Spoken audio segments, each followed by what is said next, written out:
Shalom saudara-saudara yang dikasihi Tuhan. Selamat bergabung di dalam program Tuhan Adalah Gembalaku.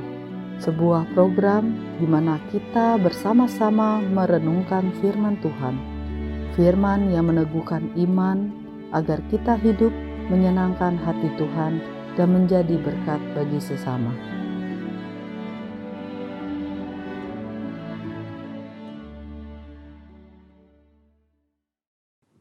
Shalom saudara-saudara yang dikasihi Tuhan. Tuhan adalah gembala kita. Dialah yang mencukupkan segala hidup kita. Karena Dia pencipta kita. Bahkan Dia penebus kita. Salam jumpa dalam program Tuhan Adalah Gembalaku. Kita hidup di tengah dunia yang penuh dengan tawaran demi tawaran. Di mana-mana, dengan mata kita, dengan telinga kita melihat, kita mendengar iklan-iklan yang demikian bagus. Iklan-iklan yang membangkitkan rasa kebutuhan kita. Saudara-saudara, dari iklan-iklan itu mereka begitu pintar, supaya kita yang sebetulnya tidak membutuhkan, kita menjadi merasa butuh. Kalau kita tanpa semua yang ditawarkan itu, kita merasa hidup kita kurang berharga. Kita merasa ada sesuatu yang kurang dalam hidup saya. Saudara-saudara yang kasih dalam Tuhan, tawaran-tawaran itu membuat kita merasa tidak puas akan hidup ini. Kita perlu mencari yang lain. Saudara, tawaran itu bukan saja dari iklan-iklan yang ada. Tetapi si jahat, kuasa gelap, si setan, ia juga memberikan tawaran-tawaran yang sangat menggiurkan hidup kita. Karena apa yang ditawarkan adalah sesuatu yang tidak mungkin kita kerjakan karena melampaui kekuatan kita. Tetapi kita pikir semua yang diberikan itu bagus dalam hidup kita. Saudara, mari kita berhati-hati dengan semua tawaran-tawaran itu. Hari ini kita akan merenungkan firman Tuhan dari seorang yang dirasuk oleh setan.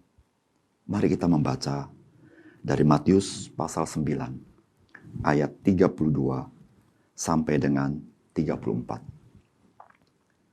Sedang kedua orang buta itu keluar, dibawalah kepada Yesus seorang bisu yang kerasukan setan.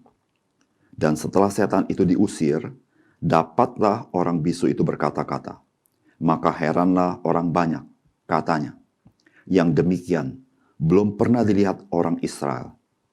Tetapi orang Farisi berkata, dengan kuasa penghulu setan, ia mengusir setan.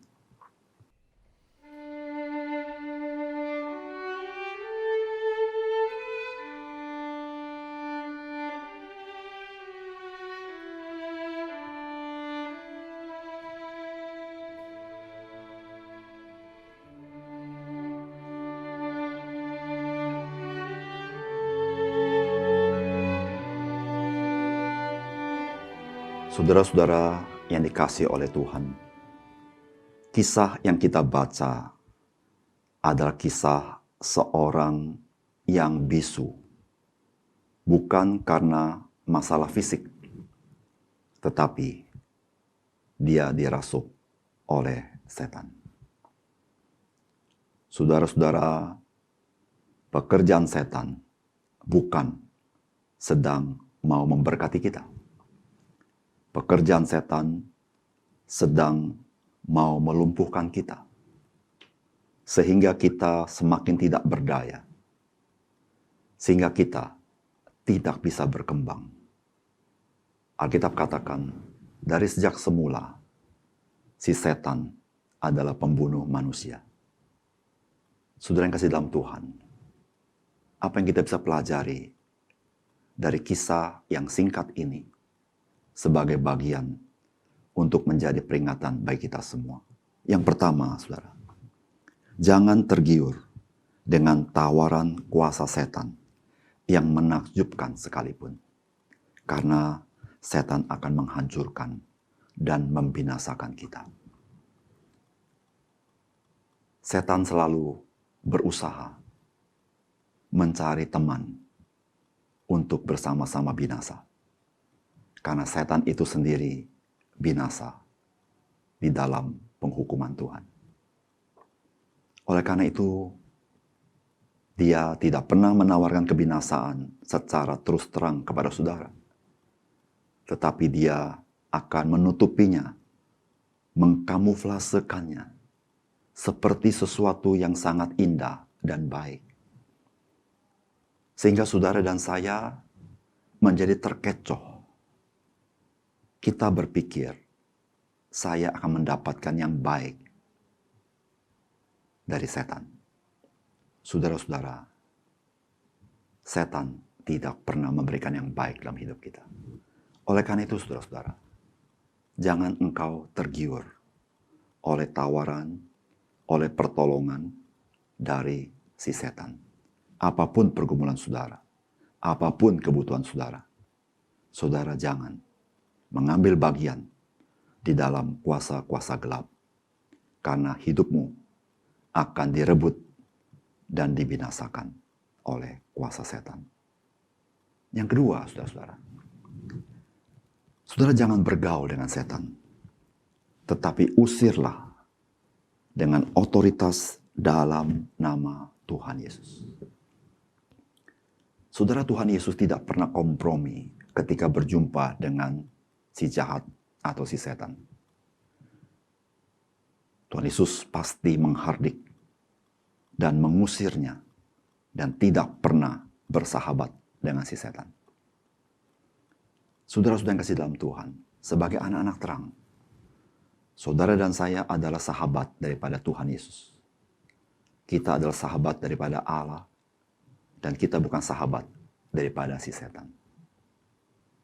Jangan bergaul dengan kuasa si jahat. Kalaupun kau tahu ada kuasa si jahat di sana, engkau dan saya diberikan otoritas di dalam nama Tuhan Yesus, boleh mengusir kuasa gelap itu. Dan tidak ada kuasa gelap yang tidak takluk di bawah otoritas Tuhan Yesus.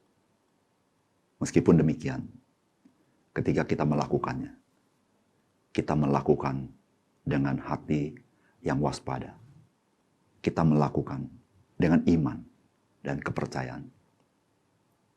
Sehingga dengan demikian, saudara dan saya melihat betapa ajaibnya Tuhan kita. Dia Tuhan yang Maha Kuasa. Dan tidak ada satupun kuasa yang sanggup menandingi kuasanya. Saudara jangan bergaul dengan si jahat. Karena si jahat hanya ingin menghancurkan hidupmu. Mari kita bergaul dengan Tuhan yang adalah gembala kita. Yang rela mati menanggung dosa kita. Karena dia adalah sahabat sejati kita. Yaitu Tuhan Yesus. Yang ketiga, saudara-saudara. Dari kisah ini kita mendapatkan Tuhan Yesus mengalahkan si setan dengan kuasanya sendiri. Dalam seluruh perjanjian baru, atau setidaknya dalam Injil, Tuhan Yesus ketika mengalahkan setan, dia tidak memakai kuasa yang lain. Dia memakai kuasa yang ada pada dirinya. Karena dia adalah Tuhan, dia adalah Allah itu sendiri. Sehingga dia tidak perlu meminta kuasa lain untuk mengusir si jahat. Bahkan si jahat itu sendiri begitu gentar ketika berjumpa dengan Tuhan Yesus. Sebagai orang percaya, saudara dan saya tidak perlu memakai kuasa yang lain. Saudara hanya cukup dengan iman di dalam nama Tuhan Yesus. Sebagai orang percaya, kita tidak diajarkan mantra-mantra tertentu yang manjur untuk mengusir setan. Tidak sama sekali. Hal-hal itu dipakai oleh orang-orang lain yang di dunia ini. Karena memang mereka tidak memiliki otoritas yang sejati.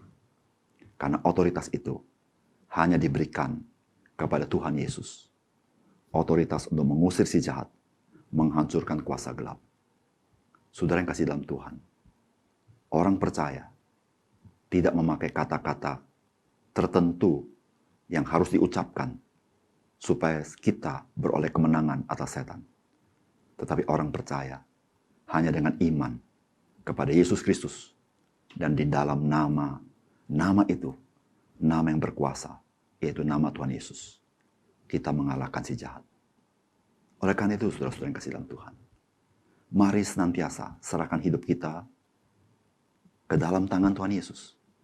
Darahnya melindungi kita, membungkus kita, dan Roh Kudus adalah roh yang lebih besar daripada roh-roh di dunia ini, sehingga kita tidak pernah dapat direbut oleh si jahat.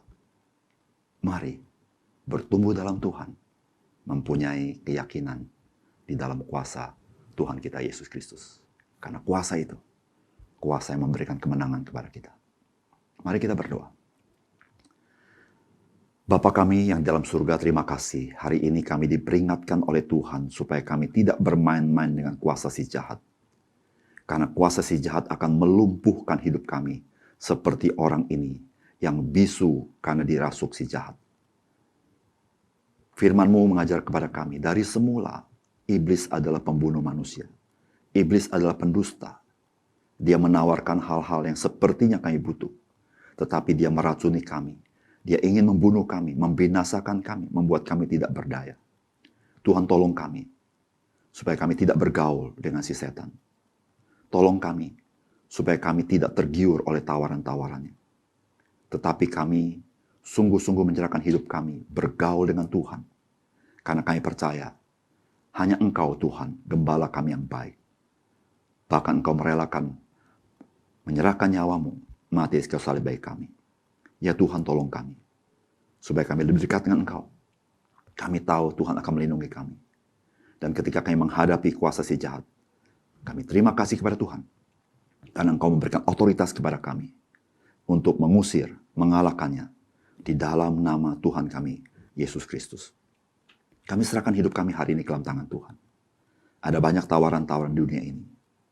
Tolong kami selalu mendengar pimpinan Tuhan dalam hidup kami. Kan Engkaulah gembala kami yang baik. Terima kasih Tuhan. Dalam nama Tuhan Yesus kami berdoa. Amin.